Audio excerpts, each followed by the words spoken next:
ओम शांति। 1 जुलाई 2025 की मुरली में अनेक रूपों से बाबा हमें हमारे 84 जन्मों की कहानी दिखा रहे हैं और मुख्य तो पक्का करवा रहे हैं कि चित्र आदि भी भक्ति के आधार हैं। इस समय हमारी तो पढ़ाई है, तो हमें तो बुद्धि में ज्ञान को धारण करना है।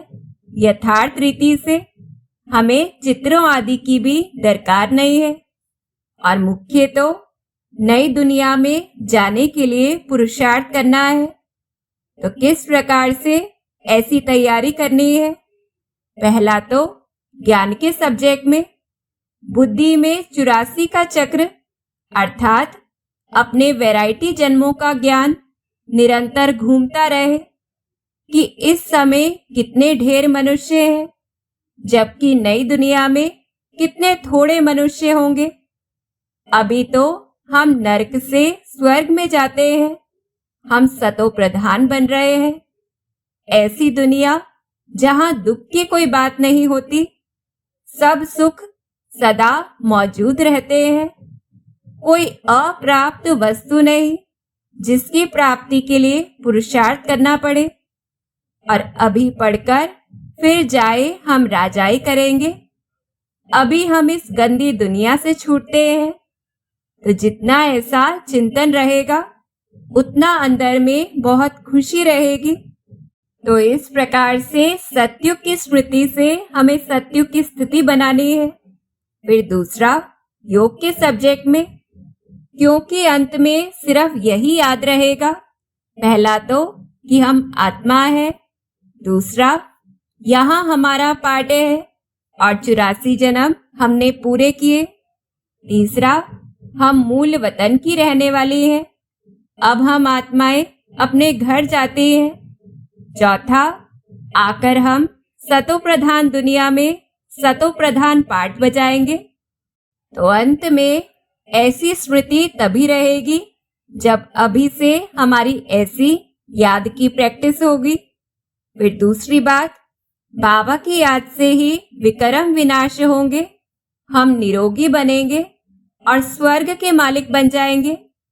और जितना इस याद की यात्रा से हमारी शांति धाम और सुख धाम की स्थिति बनती जाएगी, उस स्थिति के हम नजदीक आते जाएंगे, उतनी ही दिन प्रतिदिन हमारी खुशी बढ़ती जाएगी। ऐसा अनुभव होगा जैसे कि शांति धाम सुख धाम हमारे सामने खड़े हैं। तो योग के द्वारा ऐसी तैयारी करनी है।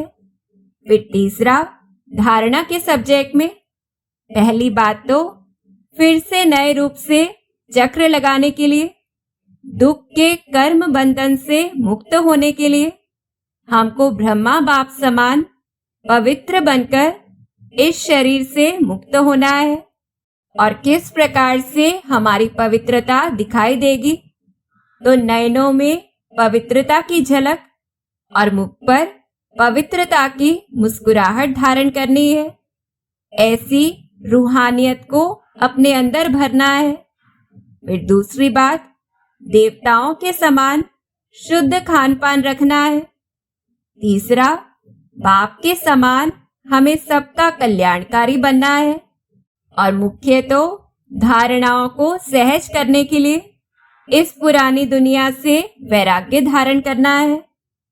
फिर चौथा सेवा के सब्जेक्ट में, महादानी बनकर बहुतों को रास्ता बताने का पुरुषार्थ करना है।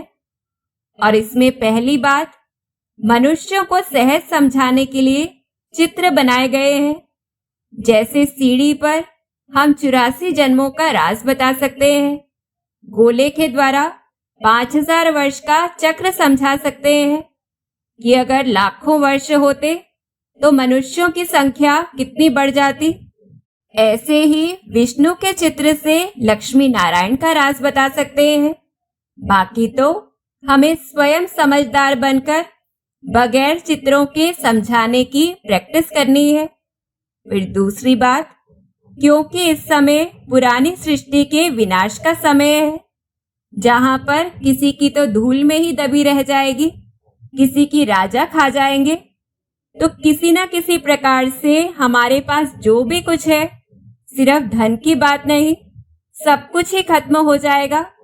तो इससे पहले अपने घर बार की संभाल करते हुए अपनी ऊंच तकदीर बनाने के लिए हमें अपना सब कुछ धनी के नाम पर सफल करना है। और इस समय तो डायरेक्ट सफल कर सकते हैं, जैसे रूहानी हॉस्पिटल, यूनिवर्सिटी खोलकर हम बहुतों का कल्याण कर सकते हैं।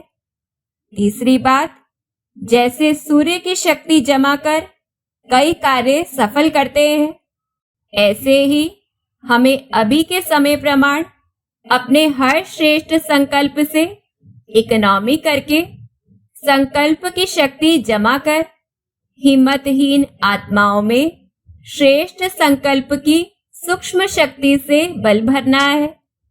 तो ऐसे बाबा प्रेरित कर रहे हैं कि ब्रह्मा बाबा को फॉलो करना है, और जितना हम धनी के नाम पर खर्च करते हैं किसी भी रूप में, तो 21 जन्म के लिए हमें रिटर्न मिलता है। तो इस समय ही बाबा का राइट हैंड बनकर अभी हर श्रेष्ठ कर्म से रूहानी दृष्टि द्वारा, चाहे अपने खुशी के रूहानियत के चेहरे के द्वारा ऊंचे ते ऊंचे बाप को प्रत्यक्ष कर 21 जन्म के लिए सुख का राज्य भाग्य का हमें अधिकारी बनना है।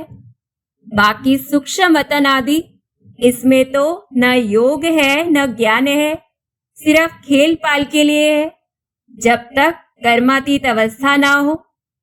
तो ऐसी माया से सुरक्षित रहने के लिए हमें सदा अटेंशन रहे कि चारों सब्जेक्ट्स में किसी न किसी प्रकार से हमें अपने समय को सफल करना है, वेस्ट नहीं करना है।